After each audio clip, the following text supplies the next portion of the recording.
Satria Kalje. Welcome, everyone. Today, we're jumping straight into some really profound, timeless wisdom.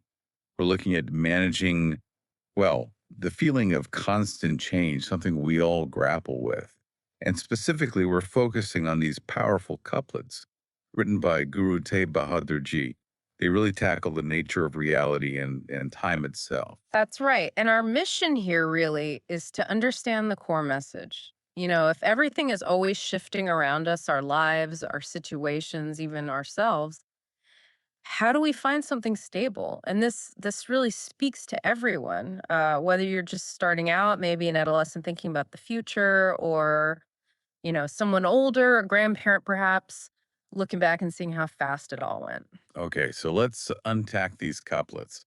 The central teaching, it seems pretty direct, doesn't it? It is Yeah. essentially.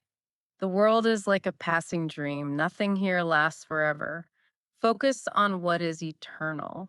That idea that this whole physical life is just fleeting like a dream. It can sound a bit stark at first. It can, yes.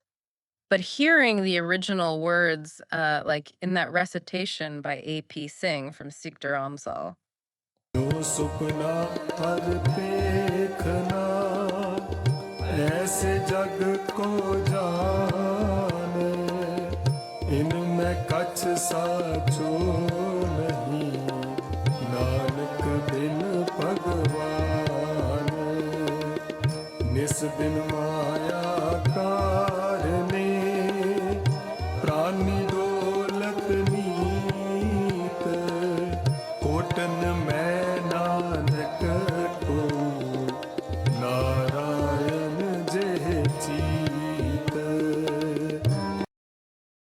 wow, it just sounds so lively, so powerful. Hearing it spoken like that really drives the message home, makes it feel, I don't know, immediate, not just old text. Exactly. It snaps you out of the day to day and reminds you this is living wisdom, centuries old, but alive.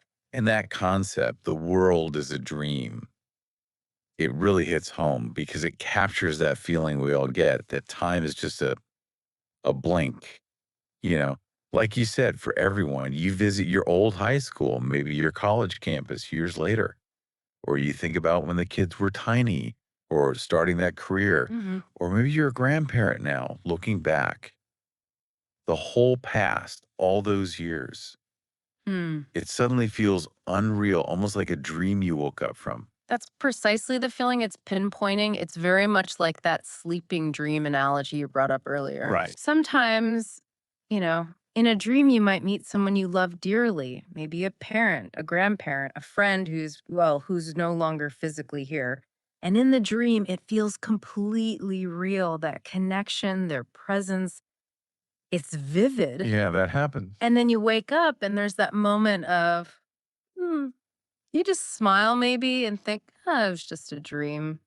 This wisdom suggests our whole physical life, looking back, can often have that same kind of quality, that sense of it happened, it was real then, but now it feels almost weightless, like a memory of a dream.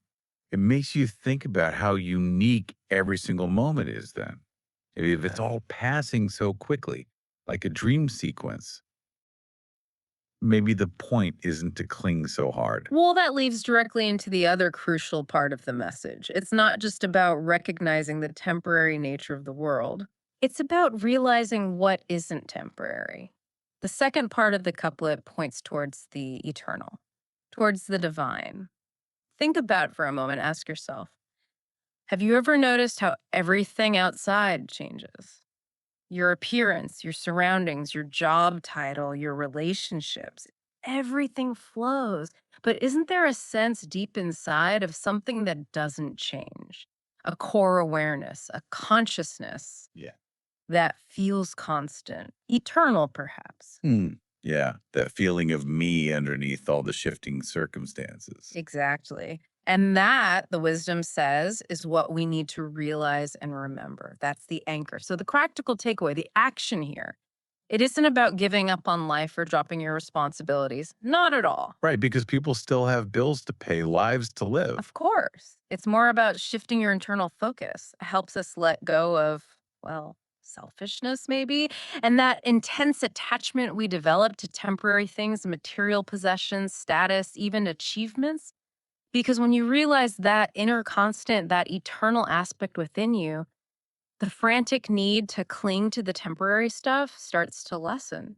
Okay, so it's not about detachment from life, but detachment from the outcome or the permanence of things in life. You could put it that way. Yes. You realize the eternal divine within you and you remember that connection. And that allows you to actually engage more fully with the life around you, the people, the experiences.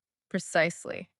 You can enjoy the beauty of the transient world, appreciate the unique moments, the relationships, but without being constantly pulled down or stressed out by the fact that, yes, it will change. It inevitably does.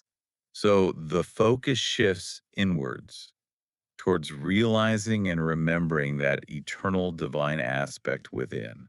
And from that stable place, you can navigate the dreamlike flow of the outside world. That's the essence of it. Find the constant within and enjoy the temporary without being consumed by it. That's a powerful thought to carry with us, something to reflect on this week, definitely. How much of our energy goes into chasing the changing versus connecting with the constant? Okay, before we wrap up, just a reminder, if you found this valuable, please do like, share, and subscribe. Share this with your family and friends too, so not only you, but they also can learn and grow together on this path. Sat Shri Ekology.